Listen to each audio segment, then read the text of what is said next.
All right, ladies and gentlemen, we have some breaking news in regards to Deebo Samuel. Now, we already understand that he has requested a trade, but I have heard some conversation back and forth about the potential of like the 2002 situation where he requested a trade. Then, in the San Francisco 49ers and Deebo were able to come together and get a deal done in the end. Maybe this is another leverage play.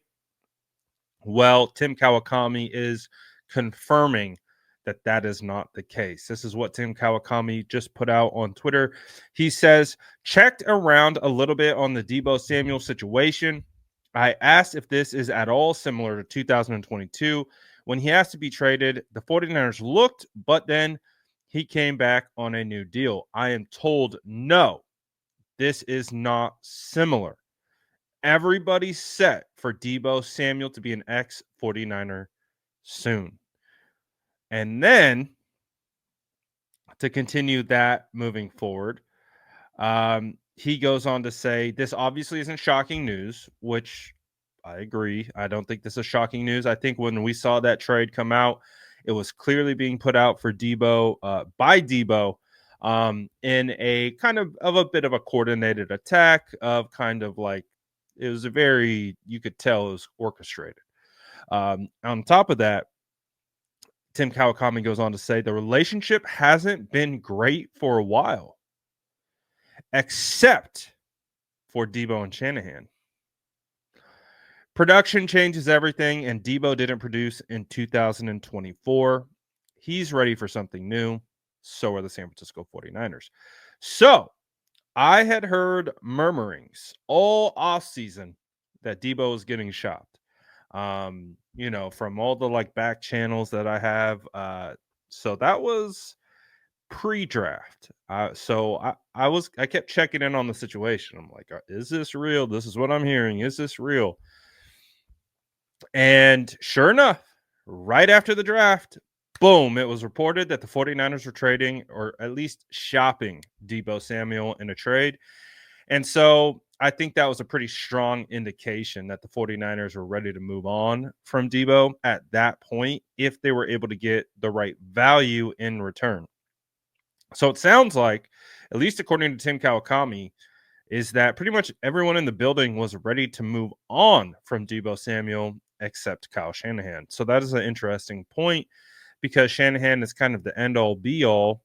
But even with that being said, they still shopped him multiple times. And so it seems abundantly clear that the ship has sailed. And I talked about this on Twitter a little bit. To me, the ship sailed when Deebo Samuel throat punched Tabor Pepper um, after Jake Moody missed a field goal um, in Tampa Bay. To me, that was one of the more egregious things I've ever seen. I know a lot of 49er fans because Tampa Bay won at the time, or they won that game. It really got swept under the rug, and it kind of the gears shifted towards, well, Debo's just trying to hold him accountable. There's a little overreaction, man. I get it. There are things like that happen on sidelines. I've gotten into scuffles with teammates over just being in the moment and being heated. But that situation was different. To me, uh, it was really kind of a huge moment. And I think that was a really huge moment for Deebo as someone who wears a captain's patch on his chest. To me, it was unacceptable. And he was just not good last year. And then he started becoming a distraction with the way he was tweeting and then having arguably one of the worst games of his career in a game where the 49ers needed to win to keep their playoff hopes in alive and got force fed the ball and did absolutely nothing with it. I think it was pretty darn clear that the road has been coming to an end for Deebo Samuel. So I had mentioned that when this news broke day of the Super Bowl, I said this is best for both parties. Like this just isn't working anymore. Deebo Samuel isn't the same player. He has regressed from a talent perspective. He's not as explosive as he used to be. He doesn't have the vision to play the wide back role anymore. Um, and he doesn't run good routes, and his effort is lacking when the ball isn't in his hands. So, all of those things were pointing to the fact that it definitely seemed like it was coming to an end. Now, Deebo Samuel was phenomenal for the 49ers. He was a draft crush of mine, someone that was probably one of the most explosive players with the ball in his hand that the league had seen in some time, especially when you look at that 2021 season. But you can't live off one season forever. You have to continue to be consistent, and that is his biggest issue, is consistency. And since 2021, the consistency had shrunk less and less and less and less until last year, where he just was a shell of himself. Um, Now, he did have a great training camp, and it looked like he was going to be able to continue that into the season, but um, it just didn't work out. So I think this is good for both parties. I think Deebo Samuel needs to get out of here. I think the fan base is completely done with Deebo. I think Debo's completely done with this fan base, and rightfully so. Our fan base has not been kind to Deebo for multiple reasons. But nonetheless, things change, times change, situations evolve, and that's where we find ourselves currently right now. So the question again becomes, what is his value? What can the 49ers get from him? There's a wide range of, I think, opinions amongst the fan base. I think some fans still kind of hold him in the value of that kind of 2021 era, maybe like a little bit less than that.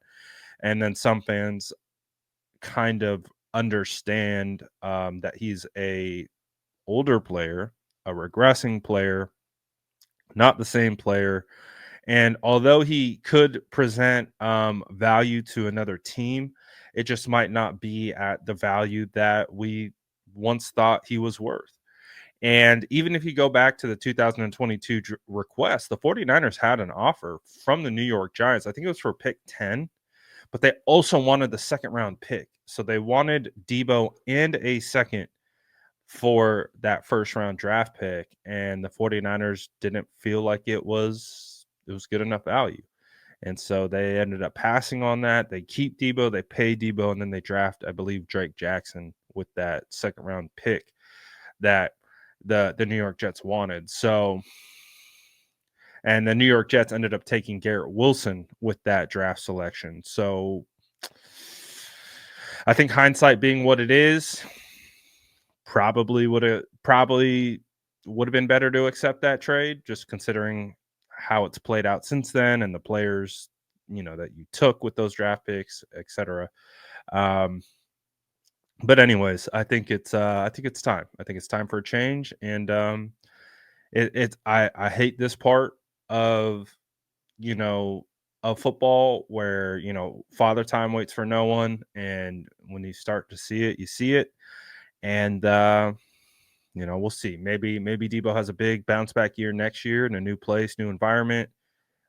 Feels better. I don't know. Maybe we'll see. But as it stands right now, it appears his time is over with the San Francisco 49ers. Let me know what you guys feel about this in the comments below. And as always, make sure to like and subscribe for more updates.